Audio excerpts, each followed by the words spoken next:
الحمدللہ منشئ الخلق من عدم ثم الصلاة على المختار في الكتاب مولاي صل وسلم دائما ابدا على حبيبك خير الخلق كلهم یا رب بالمصطفیٰ بلغ مقاصدنا واغفر لنا ما مضى یا واسع الکرم مولاي صل وسلم دائما ابدا على حبيبك خير الخلق كلهم ثم الرضا عن ابي بكر وعن عمر وعن علي وعن عثمان ذي الكرم مولاي صل وسلم دائما ابدا على حبيبك خير الخلق كلهم لي خمسة أطفي بها فضل الوباء النازلة الخاتمة المصطفى والمرتضى وابناهما والفاطمة أما بعد فأعوذ بالله من الشيطان الرجيم بسم الله الرحمن الرحيم اهدنا الصراط المستقيم صراط الذين أنعمت عليهم آمنت بالله صدق الله مولانا العظيم رب اشرح لي صدري ويسر لي امري واحلل عقدة من لساني يفقهوا قولي بحرمة ان الله وملائكته يصلون على النبي يا ايها الذين امنوا صلوا عليه وسلموا تسليما الصلاة والسلام عليك يا سيدي يا رسول الله وعلى آلك وصحبك يا سيدي يا حبيبي اللہ رب العالمین کا اللہ شکر اس کا احسان رب کائنات نے اپنے حبیب کریم صلی اللہ علیہ وآلہ وسلم کی یاد میں منائی گئی اس محفل پاک میں ہم سب کو حاضری کا شرف نصیب فرمایا۔ میرے لیے نہایت ہی قابل سب احترام معزز علماء کرام و طلباء کرام، اللہ کا شکر ہے کہ ہم اس وقت مل بیٹھے اور ہمارا سب مل بیٹھنے کا مقصد صرف اور صرف، میں تو ایک یہ سنا تھا کہ بزرگ تشریف لا رہے ہیں، ان کی زیارت بھی ہوگی، اور دوسرا یہ کہ طلباء ساتھی مل بیٹھیں گے تو ان کی زیارت ہوگی۔ آپ کی زیارت کے لیے حاضر ہوئے تھے، باتیں تو آپ اکثر و بیشتر کلاسوں میں سنتے رہتے ہیں، اور پھر یہ بھی ہے کہ لکل فن رجال، ہر فن کے اپنے اپنے ماہرین ہوتے ہیں، جو مدرس ہوتے ہیں وہ مقرر کام ہی ہوتے ہیں، پھر مدرس کے پاس اتنا وقت بھی نہیں ہوتا کہ جناب وہ اتنا مطالعہ کرے اور اتنا کچھ دوسروں تک پہنچ جائے۔ مجھے اس بات کی خوشی ہوئی تھی کہ پتہ چلا تھا کہ پیسہ بھی ٹھیک آئے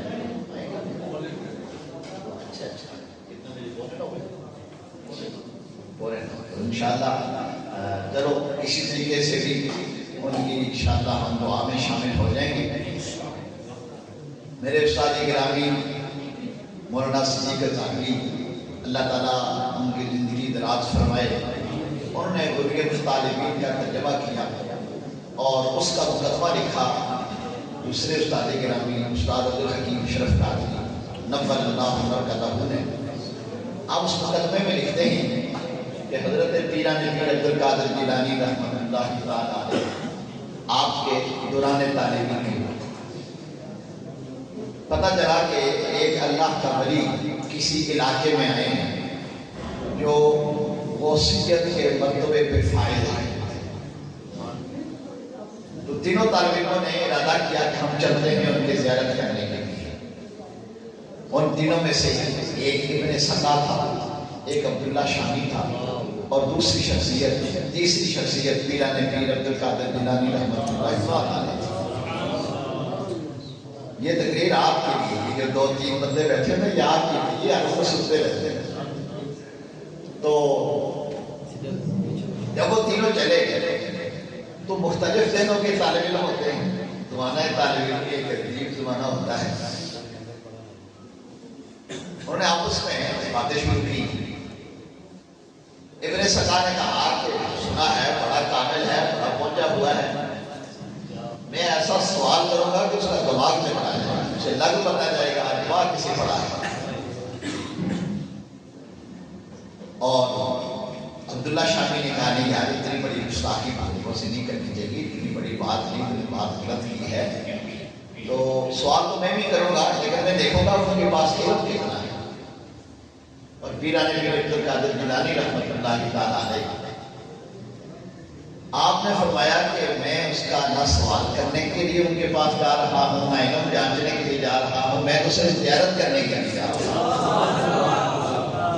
بات یہ ہے کہ نیت سے سارے کام ہوتے ہیں، اس لیے کہا انما الاعمال بالنیات۔ ماشاء اللہ آپ سارے پڑھے لکھے ہیں، بخاری شریف میں، مشکوٰۃ شریف میں پہلی حدیث ہی کہ اعمال کے ثواب کا دارومدار نیتوں پہ۔ اب طالب علم گھر جاتے ہیں تو کئی طالب علم کہتے ہیں ہم اپنے ماں باپ کی زیارت کے لیے جا رہے ہیں، یہ اچھی بات ہے۔ جتنی اچھی نیتیں کر لیں گے، جتنے اچھے ارادے کر لیں گے، اتنا ہی اللہ اسے ثواب عطا فرمائے گا۔ اب یہ تینوں طالب آپ بھی اسی نظریے سے آج اکٹھے ہوئے کہ ہم آپس میں مل بیٹھیں گے، کوئی اچھی بات سن لیں گے، اور میں بھی اسی لیے آیا کہ آپ کی زیارت کریں گے۔ اور پیر صاحب کی خاص طور پر میں یہ سمجھتا تھا کہ تشریف لائیں گے تو چلو زیارت بھی ہو جائے گی۔ بہرحال آپ کی زیارت نہیں، ان کی زیارت ہے، کیونکہ کہتے ہیں نا کہ درخت اپنے پھل سے پہچانا جاتا ہے اور استاد اپنے شاگردوں سے پہچانا جاتا ہے اور پیر اپنے مریدوں سے پہچانا جاتا ہے۔ ماشاءاللہ آپ کا یہ بالش ہونا، معاشرہ ہونا، اور میری کلاس میں الحمدللہ جو بھی پیر صاحب کے سب متعلقین ہیں، ان کے خلفاء ہیں، ان کے مریدین ہیں، ان کا اچھا بچہ ہوتا ہے۔ کلاس میں اچھا بچہ ہونا بھی ایک بات ہوتا ہے، ان کا اچھا بچہ ہونا یہ اس بات کی دلیل ہے کہ پیر واقعہ ہی کامل ہے۔ تو بات یہ چل رہی تھی کہ وہ تینوں افراد گھر سے چلے، پیران پیر عبدالقادر جیلانی رحمۃ اللہ تعالیٰ علیہ بھی چلے، ابن سقا بھی چلا، اور حضرت عبداللہ شامی بھی چلے۔ اب جب اس ولی کامل کے پاس پہنچے تو وہ ان کی آنکھوں سے غائب ہو گیا۔ واقعی وہ کامل ولی تھے، اور کچھ دیر کے بعد واپس تشریف لائے۔ انہوں نے کہا ابن سقا تیرا سوال یہ تھا کہ میں ایسا سوال کروں گا کہ اس کا دماغ ٹکرا جائے گا، سن تیرا سوال یہ ہے اور اس کا جواب یہ ہے، اور کیونکہ تو نے گستاخی کی تیرا انجام یہ ہوگا کہ میں یہ دیکھ رہا ہوں کہ جہنم کی آگ کے شعلے تیرے بدن تک پہنچ رہے ہیں۔ علم تیرے پاس بڑا آئے گا لیکن انجام تیرا برا ہوگا۔ من عاد لی ولیا فقد آذنتہ بالحرب۔ رب فرماتا ہے جسے کسی جو میرے ولی سے دشمنی کرتا ہے وہ میرے ساتھ اعلان جنگ کرتا ہے۔ اس لیے کہتے ہیں باد و با نصیب و بے ادب بے نصیب، باد و با کہتے ہیں۔ نے کہا ابن سقا تیرا انجام بڑا برا ہوگا، اور عبداللہ شامی کو کہا گستاخی تو نے بھی کی، نظریہ تیرا بھی صحیح نہیں، سوچ تیری بھی اچھی نہیں، لیکن تیری گستاخی پہلے کے بنسبت کم تھی۔ میں یہ دیکھ رہا ہوں کہ دنیا تیرے کانوں کی لو تک پہنچی، بڑی تجھے دولت حاصل ہوگی، لیکن آخر کار تو ایمان کے ساتھ اس دنیا سے جائے گا۔ اور حضرت پیران پیر عبدالقادر جیلانی رحمۃ اللہ تعالیٰ علیہ جو ابھی اس وقت طالب علم تھے، ان کی طرف کو اللہ کے ولی متوجہ ہو کر کہنے لگے تو نے ادب کیا ہے، تو نے احترام کیا ہے، اور اس ادب کی وجہ سے میں دیکھ رہا ہوں وہ لمحہ آئے گا کہ بغداد کی سب سے بڑی جامع مسجد کے ممبر پہ تم کھڑے ہو کر یہ اعلان کرو گے قدمی ہاذہ علی رقبۃ کل ولی اللہ، کہ میرا یہ قدم اللہ کے ہر ولی کی گردن پر ہے، اور پھر اولیاء تمہارے آگے سر جھکائیں گے۔ اس لیے کہتے ہیں باد و با نصیب و بے ادب بے نصیب۔ تو آپ سارے اچھے ذوق لے کر آئے۔ حضرت داتا کے بخش شریف بیری رحمۃ اللہ تعالیٰ علیہ کشف المعیوب میں لکھتے ہیں کہ میں اپنے پیر و مرشد کے ساتھ سفر کر رہا تھا، اور دوران سفر میرے دل میں خیال پیدا ہوا کہ سردی ہے، میں اپنا رومال پھاڑ کے، اپنا کپڑا پھاڑ کے اپنے پیر و مرشد کے ہاتھ پاؤں پہ لپیٹ لیتا ہوں، اور جب منزل مقصود پہ پہنچیں گے تو پھر میں واپس لے لوں گا۔ معان دوسرا خیال آیا، رہنے دیتے ہیں، جس طرح وہ سفر کر رہے میں بھی کر رہا ہوں، جب منزل مقصود پہ پہنچیں گے تو آگ جلا کے ان کو یہ گرمائش دے دیں گے، تو چنانچہ سفر جاری رہا، رہنے دیا گیا، اور جب منزل مقصود پہ پہنچے آگ جلائی گئی، استاد اور شاگرد، پیر اور مرید دونوں بیٹھے۔ اب آپ فرماتے ہیں میں نے جب بھی آپ کے پاس بیٹھتا تھا تو علم کی بات پوچھتا تھا، تو میں نے پوچھا حضور الہام رحمانی اور وسوسہ شیطانی میں فرق کیا ہے؟ الہام رحمانی اور وسوسہ شیطانی میں فرق کیا ہے؟ کہا مجھے پہلا خیال ذہن میں آیا تھا نا کہ اپنا سب کچھ اپنے پیر و مرشد پہ قربان کر دوں، وہی الہام رحمانی تھا، اور جو بعد میں آیا رہنے دیتے ہیں، نیکی سے ہٹنے کا جو خیال آیا وہ وسوسہ شیطانی تھا۔ بات یہ ہوتی ہے کہ جب آپ اپنے گھر میں جائیں، اولاد ماں باپ کو ساری اچھی لگتی ہے، لیکن کہتے ہیں نا کہ کم چنگا، چنگا نہیں کم چنگا، یہ انسانی فطرت کے تقاضے ہیں۔ آپ ماں باپ کے سامنے کام کریں گے، استاد کو کام کر کے دکھائیں گے تو آپ اچھے لگیں گے، جب اچھے لگیں گے تو اللہ کے ہاں بھی اچھے ہو جائیں گے۔ وقت کم ہے، میں نے صرف آیت کریمہ جو آپ کے سامنے تلاوت کی اس کا ترجمہ کر کے بات کو ختم کر دوں، اتنی کافی ہے۔ اللہ نے ارشاد فرمایا کہ اہدنا الصراط المستقیم۔ ہم سارے ہی نماز میں اللہ سے یہ دعا مانگتے ہیں، اللہ ہمیں سیدھی راہ پہ چلا۔ علامہ بیضاوی علیہ رحمہ فرماتے ہیں یہ جملہ مستانفہ بھی ہے، ما قبل کے ساتھ اسے غلط مانا جائے تو پھر بھی ٹھیک ہے، اور اسے جملہ مستانفہ وہ ہوتا ہے نیا جملہ ہو، نئی بات ہو تو پھر بھی ٹھیک ہے، اور کہا جی پھر ٹھیک ہے تو پھر اس کا ما قبل کے ساتھ کیا ربط ہوگا، کیسے ٹھیک ہوگا؟ آپ اس طرح کہ اس سے پہلے نمازی اللہ کے حضور عرض کرتا ہے کہ ایاک نعبد و ایاک نستعین، اے اللہ ہم تیری ہی عبادت کرتے ہیں اور تجھ سے ہی مدد چاہتے ہیں۔ اب رب پوچھتا ہے کہ میرے بندے کیا چاہتا ہے؟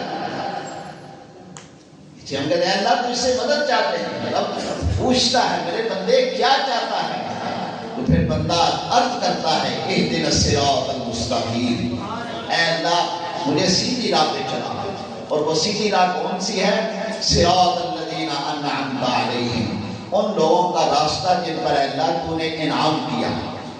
تو اللہ تبارک و تعالی ہمیں ان انعام یافتہ لوگوں کے نقش قدم پر چلنے کی توفیق نصیب فرمائے۔ انعام کیا ہے؟ نعمت کیا ہے؟ نعمت کی اقسام کتنی ہیں وہ ایک لمبی بات ہے، ماشاءاللہ آپ نے جن نے تفسیر بیضاوی پڑھی وہ جانتے ہیں، جنہوں نے نہیں پڑھی انشاءاللہ پڑھ لیں گے۔ اللہ تبارک و تعالی ہم سب کی حاضری اپنی بارگاہ میں قبول فرمائے، میں بیٹھنا اللہ ہمیں اپنی بارگاہ میں قبول فرمائے۔ میرے حضرت یہ سب ٹیلی فون کر رہے ہیں، ابھی نہیں کیا، جب رابطہ کیا پھر مجھے بتا دیتا چلو کیا کہتے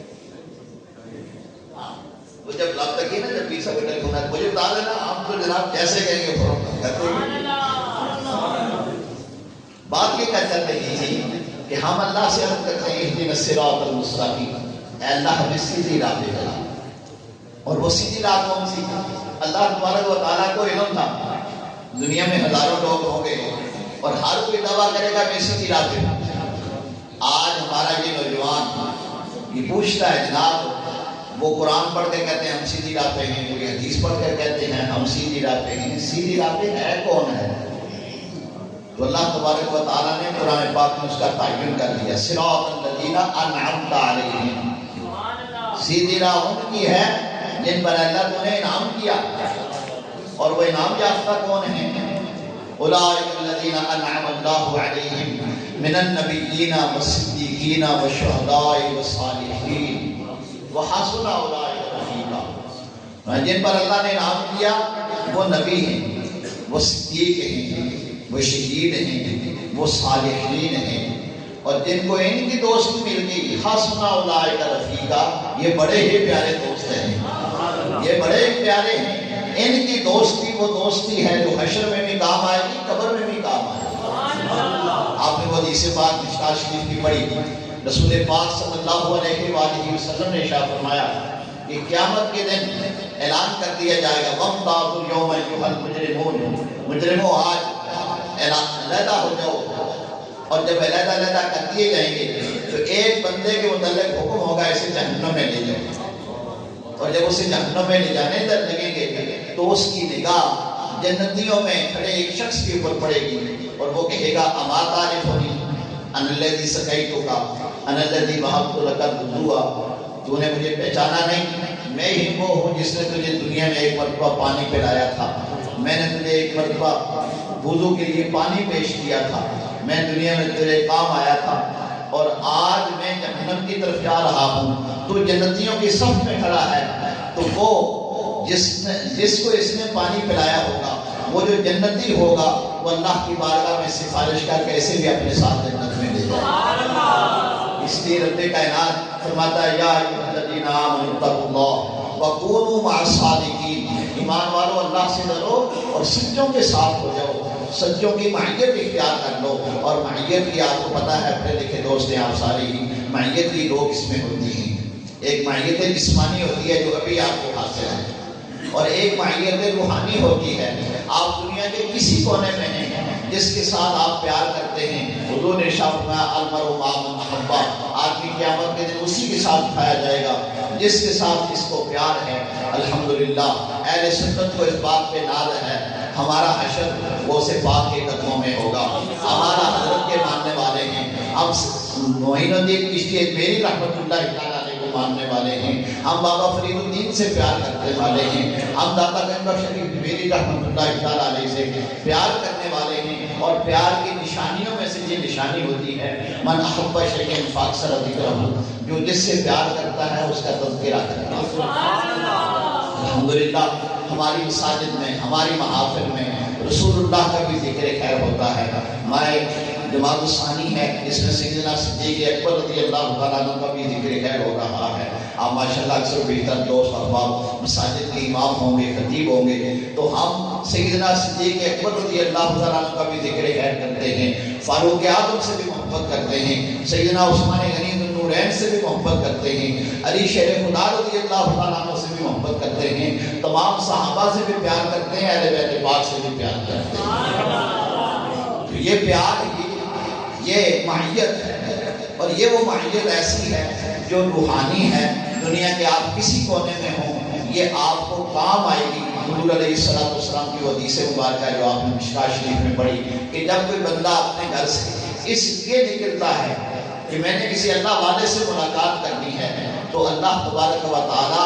فرشتوں کو استقبال کے لیے بھیجتا ہے، اور فرشتے کہتے ہیں اگر تم اسے اللہ کے لیے تو مجھ سے پیار کرتے ہو تو سن لو اللہ تم سے پیار کرتا ہے۔ اللہ تبارک و تعالی ہمیں اپنے پیاروں کی محبت نصیب فرمائے۔ تو یہی وہ چیز ہے جو بندہ مومن اپنی نماز میں اپنے اللہ سے التجا کرتا ہے۔ بندہ نماز میں اپنے اللہ سے التجا کرتا ہے اہدنا الصراط المستقیم، اے اللہ مجھے سیدھی راہ پہ چلا، صراط الذین انعمت علیہم، ان لوگوں کے راستے پر چلا جن پر تو نے انعام کیا، اور انعام نعمت کی جمع ہے، اور نعمت ما یستلذ بہ الانسان، نعمت وہ چیز ہوتی ہے جس سے انسان کو لذت آئے، جس سے انسان کو لذت آئے۔ اور پھر نعمت کی کئی قسمیں ہیں، نعمت دنیاوی ہے، نعمت اخروی ہے۔ نعمت دنیاوی وَإِن تَعُدُّوا نِعْمَتَ اللَّهِ لَا تُحْصُوهَا، اگر ہم اللہ کی نعمتوں کو شمار کرنا چاہیں تو ہمارے شمار ختم ہو جائیں گے، ہماری گنتیاں ختم ہو جائیں گی، اللہ کی نعمتوں کو شمار نہیں کر سکتے۔ اور آخری نعمتوں میں سے سب سے بڑی نعمت یہ ہے کہ اللہ والوں کی معیت نصیب ہو جائے، اللہ والوں سے دوستی نصیب ہو جائے۔ اس لیے حضرت علی شیر خدا رضی اللہ تعالیٰ عنہ فرماتے ہیں کہ عقل کی دو قسمیں ہیں، عقل مطبوع اور عقل مسبوق۔ عقل مطبوع تو اللہ ہر ایک کو عطا کرتا ہے، صرف انسان کو نہیں، حیوان کو۔ مطبوع کا مطلب ہے طبیعی عقل، فطرتی عقل، وہ تو صرف انسان کو نہیں جانور کو بھی ملتی ہے۔ آپ دیکھیں کہ انڈے سے ہی مرغی کا بچہ نکلتا ہے اور انڈے سے ہی بطخ کا بچہ نکلتا ہے، دونوں چلتے ہیں، آگے پانی آ جاتا ہے، مرغی کا بچہ واپس آ جاتا ہے، بطخ کا بچہ پانی میں ڈوب جاتا ہے۔ اب اس سے کس نے بتایا مرغی کے بچے کو کہ پانی تجھے ڈبو دے گا،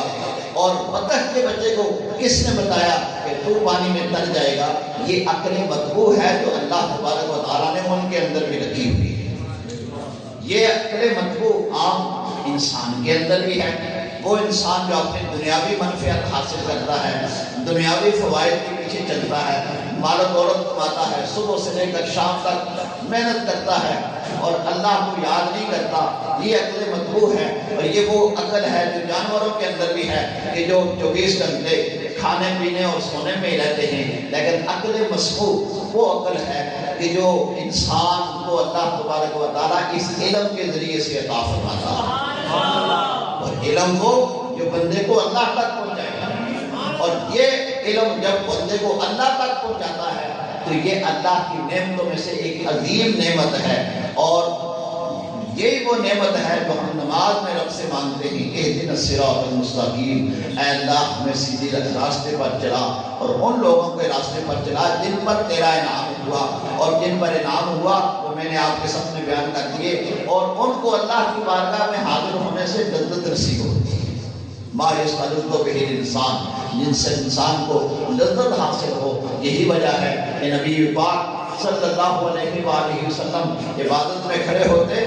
تفرمت کا نواہ او ساکا ہو، آپ کے قدمین مبارک، آپ کی پنڈلیاں مبارک پھوٹ جاتی، اور ام المومنین حضرت عائشہ صدیقہ رضی اللہ تعالیٰ عنہ عرض کرتی، یا رسول اللہ صلی اللہ علیہ وسلم آپ تو بخشے بخشائے ہیں، آپ کو اتنی عبادت کی کیا ضرورت ہے؟ تو حضور شاہ فرماتے افلا اکون عبدا شکورا، میں اللہ کا شکر گزار بندہ نہ بنوں کہ رب کائنات نے مجھے اپنے سامنے حاضر ہونے کی توفیق عطا کر دی ہے۔ تو یہ آپ خوش نصیب ہیں، عبادت کی توفیق جس کو مل جائے، مسجد میں آنے کی توفیق جس کو مل جائے، قرآن پاک پڑھنے کی توفیق جس کو مل جائے، وہ خوش نصیب ہے۔ اس کو اللہ تبارک و تعالیٰ چاہتا ہے کہ آخرت کی نعمت ملے۔ رب کائنات ہم سب کو دین و دنیا کی نعمتوں سے مالا مال فرمائے، ہم سب کی حاضری اللہ اپنی بارگاہ میں قبول و منظور فرمائے۔ وآخر دعوانا ان الحمد للہ۔